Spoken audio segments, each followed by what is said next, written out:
इसमें स्वागत है। आज का जो टॉपिक मैं लेकर आया हूं आपके लिए माइक्रोस्पोरेंजियम है, जो कि रिप्रोडक्शन इन फ्लावर डायग्राम के बाद दूसरा जो टॉपिक ये है। आप इसे अच्छे से डायग्राम के माध्यम से मैं आपको समझाऊंगा और आप इसे अच्छे से समझिए। इसकी थ्योरी जो आप है डायग्राम के माध्यम से ही पूरी कंप्लीट कर लेंगे। ये क्वेश्चन बार बार जो इंटरमीडिएट से बेसिक बोर्ड में पूछा जाता है, तो आप जो है यदि ये वीडियो आपको पसंद आता है तो इसे लाइक और शेयर करिएगा। स्टार्ट करते हैं हम अपना चैप्टर का टॉपिक। तो ये हमने पढ़ लिया था पहला हमने टॉपिक आपको पढ़ाया था कि फ्लावर जो होता है उसमें रिप्रोडक्शन जो पार्ट होते हैं वो क्या होते हैं। उसके अंतर्गत जो एक पार्ट एंथर था, तो यहाँ पे ये एंथर मतलब जो मेल पार्ट था उसे हम एक वर्ड में स्टेमिन बोल देते हैं। तो जो स्टेमिन था उसके दो पार्ट, यहाँ पे एंथर जो होता है इसको मैंने बता रखा पहले वीडियो में, दो पार्ट होते हैं इस एंथर के। अब इन दोनों पार्टों को टू लोब्स में डिवाइड किया गया है, मतलब एक लोब्स और ये दूसरा लोब्स। इसके बाद जो एंथर जिसके सहायता से खड़ा होता है, वो जिसकी सहायता से खड़ा होता है उसको क्या बोलते हैं? पेडिसील बोलते हैं। क्या बोलते हैं? पेडिसील बोलते हैं। तो ये टीएस ऑफ एंथर जो है उसका डायग्राम है। तो इस वाला जो है ये ऊपरी वाला एंथर का एक पार्ट होता है, इससे हम एक संपूर्ण एंथर बना लेते हैं और यह एंथर के दो भाग होते हैं। और जब इन दोनों भागों को यहाँ पे डायग्राम के माध्यम से बनाते हैं तो कुछ इस प्रकार से संरचना देखने को हमें मिलती है। तो उसके दो पार्ट होते हैं, एक पार्ट और दो पार्ट, दोनों पार्ट मिलकर टू लोब्स बनाते हैं। तो यहाँ पे टू लोब्स कंप्लीट हो जाते हैं हमारे। और जब टू लोब्स कंप्लीट हो जाते हैं तो ये जो नीचे जो लगा हुआ पार्ट है ब्लू कलर का, इस ब्लू कलर से टू लोब्स वाला एक एंथर इस टाइप से बनता है। तो टू लोब्स ये और टू लोब्स ए, ये दोनों मिलकर कितने लोब्स बन जाते हैं? 4 लोब्स बनकर तैयार हो जाते हैं। तो जब 4 लोब्स बनकर तैयार हो जाते हैं तो इनको हम एक ही स्थान पे बनाने में थोड़ी प्रॉब्लम होगी। तो इस प्रकार से जो ये थीका दिख रहा है आपको, 1 थीका, 2 थीका, 3 थीका, 4, तो एक जो तुम्हारा स्पोरोजेनस टिश्यूज होता है उसके अंतर्गत कितने? 4 थीका होते हैं। कितने? 4 थीका होते हैं। तो ये जो सेल बनी हुई है पूरी, वो ये जब इसको हम काटेंगे तो ये इस टाइप से टू लोब्स मिलकर 4 लोब्स की संरचना बना लेंगे। तो इस संरचना में जो ये तुम्हारा माइक्रो स्पोरेंजियम सेल है, इसमें माइक्रो टिश्यूज भरे हुए हैं। इसमें क्या भरे हुए हैं? माइक्रो टिश्यूज भरे हैं। और जो ये आपको हल्का सा टिप जैसी संरचना दिखाई दे रही है, ये क्या है? पोलन सेक, या इसे माइक्रोस्पोर मदर सेल बोल देंगे। माइक्रोस्पोर मदर सेल आप वर्ड जो है ये बहुत बार आपको भी मेगास्पोरेंजियम में भी देखने को मिलेगा। तो इसमें क्या भरे रहते हैं? ये माइक्रोस्पोर मदर सेल भरे रहते हैं। तो ये जो mother cell, microspore mother cell होते हैं, ये अंदर से डेवलप करने लगते हैं। और जो ये इसमें टिश्यू भरे होते हैं, इनको 3 लेयर्स होती हैं। 3 लेयर होती हैं स्पोरोजेनस टिश्यूज में, जो माइक्रोस्पोरेंजियम को कवर किए रहती हैं। तो इसमें पहली जो टिश्यू लाइन होती है वो एपिडर्मिस होती है। कौन सी? एपिडर्मिस लेयर होती है। जो एपिडर्मिस या लेयर होती है, तो जो ये स्पोरेंजियम होता है इसको क्या होता है कि ये इसको कवर कर लेती है, मतलब ये इसको घेरने का कार्य करती है। इसके बाद इंडोथेसियम परत होती है सेकेंड। कौन सी? इंडोथेसियम परत होती है। तो यह जो एंडोथेसियम परत होती है यह माइक्रोस्पोरेंजियम मदर सेल को क्या करती है कि एक सेफ्टी प्रदान करती है, मतलब इसको ये घेरे रहती है। और टेपिटम जो ये परत होती है, तो ये माइक्रो मदर सेल होती हैं, इनको यह जो लेयर होती है पोषण प्रदान करती है। क्या प्रदान करती है?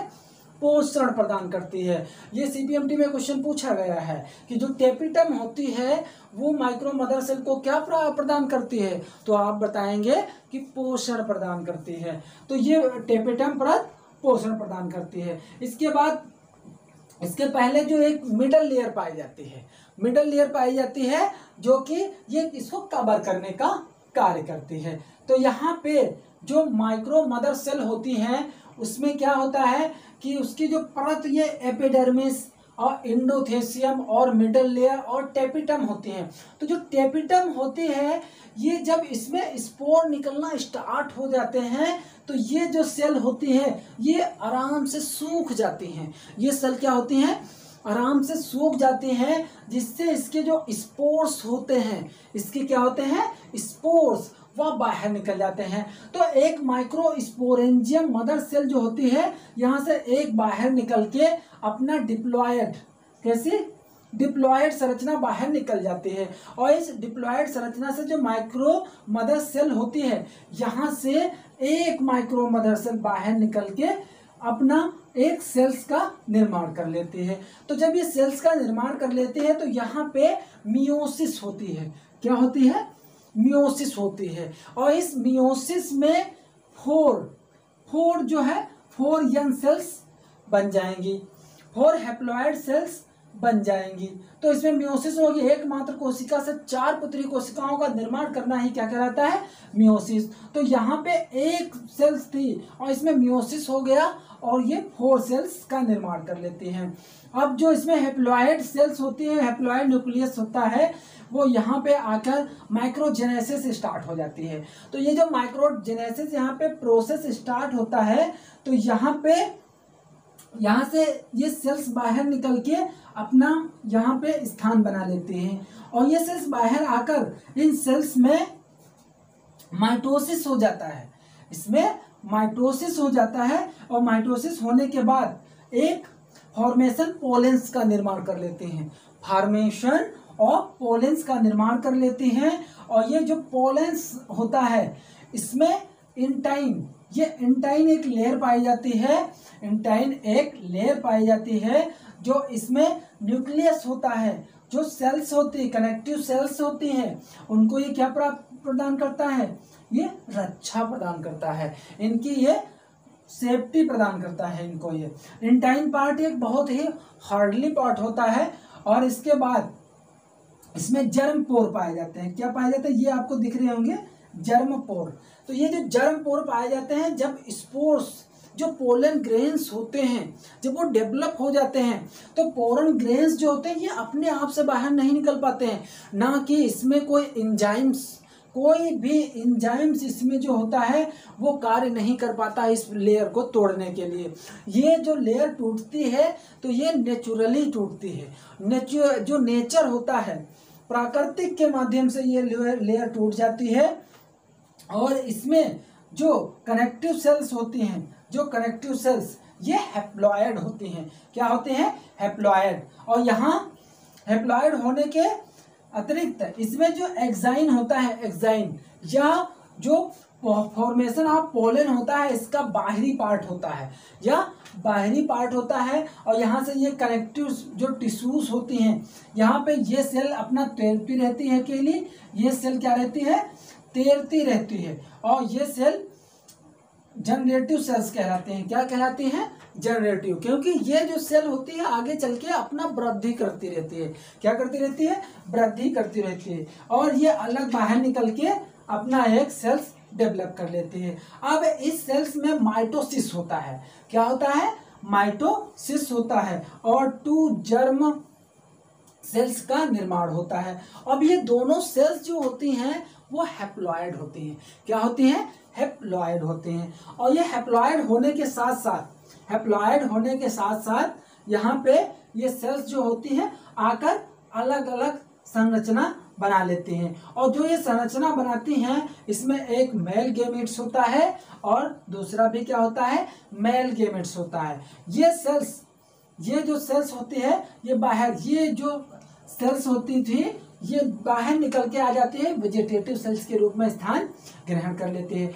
अब जो ये सेल्स होती है यहाँ पे, ये जो सेल्स होती है ये आराम से, मैंने आपको पहला टॉपिक पढ़ाया था, यहाँ से पोलन ग्रेन, यहाँ से ये जो है अंदर की तरफ आते रहते हैं और यहाँ मेल गेमेट्स का निर्माण कर लेते हैं। तो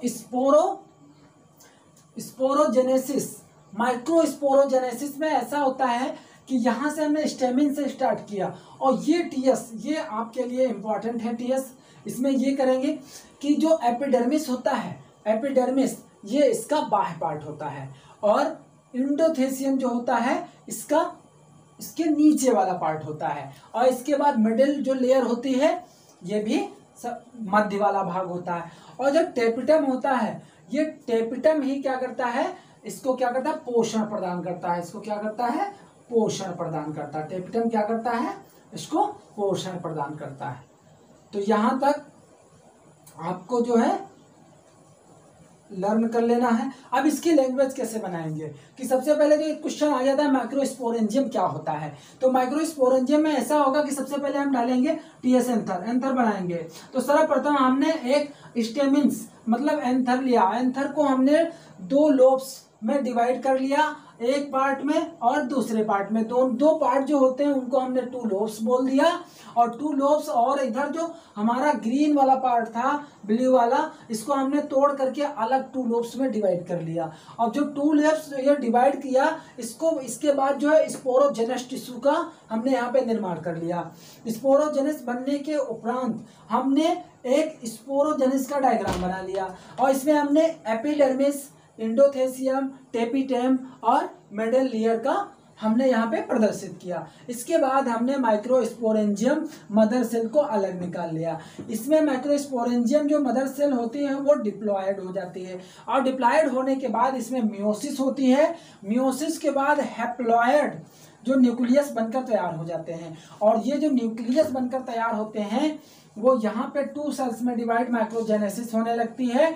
अब यहाँ पे ये अलग सेल्स निकल के अपना एक सेल्स का निर्माण कर लेते हैं, और यह सेल्स जो होती है माइटोसिस सेल्स में होता है, और यहाँ पे फॉर्मेशन ऑफ पोलन जो होते हैं इनकी सूचना देते हैं। तो ये जो पोलेंस होता है इसमें एक जर्म पोर होते हैं जहां से स्पोर्स बाहर निकल के जाते हैं। अब स्पोर्स बाहर यहाँ निकलते हैं तो इसमें एंटाइन एक पार्ट होता है जो कि इसको चारों तरफ से कवर किए रहता है, और ये एक हार्ड पार्ट होता है, ये आसानी से नहीं टूटता है। इसके बाद इसमें एक्साइन ये बाहरी पार्ट होता है, और यह न्यूक्लियस इसमें तैरता रहता है जो कि कनेक्टिव सेल्स के रूप में जाना जाता है। कनेक्टिव सेल्स में यहाँ पे ये जो न्यूक्लियस होता है यहाँ निकल के आ जाता है, और यहाँ माइटोसिस होती है, और यह हैप्लॉयड एन सेपरेट यंग सेल्स का निर्माण कर लेता है, और यहाँ से जो सेपरेट यंग सेल्स होती है ये आगे चल के मेल गेमेट्स और मेल गेमेट्स में टूट जाती है। तो इस प्रकार से जो ये टूट जाती है तो इसके ऊपर से जो लेयर होती है ये जो लेयर होती है यहाँ पे ये ब्रेक होने लगती है। ये लेयर यहाँ पे ब्रेक होने लगती है, आपके एनसीईआरटी में दिखाया गया है ब्रेक होते हैं। यहाँ से ये लेयर ब्रेक होने लगती है, और ये जो स्पोर होते हैं, पोलन स्पोर, ये बाहर निकलना स्टार्ट कर देते हैं, और ये जब बाहर निकलना स्टार्ट कर देते हैं तो यहाँ पे ये मेल गेमेट्स और मेल गेमेट्स का निर्माण कर लेते हैं। तो आप इसका स्क्रीनशॉट ले लें, और ये बहुत शॉर्ट में है। यदि आप इस डायग्राम के माध्यम से समझेंगे तो आपको ये थ्योरी पूरी कंप्लीट हो जाएगी।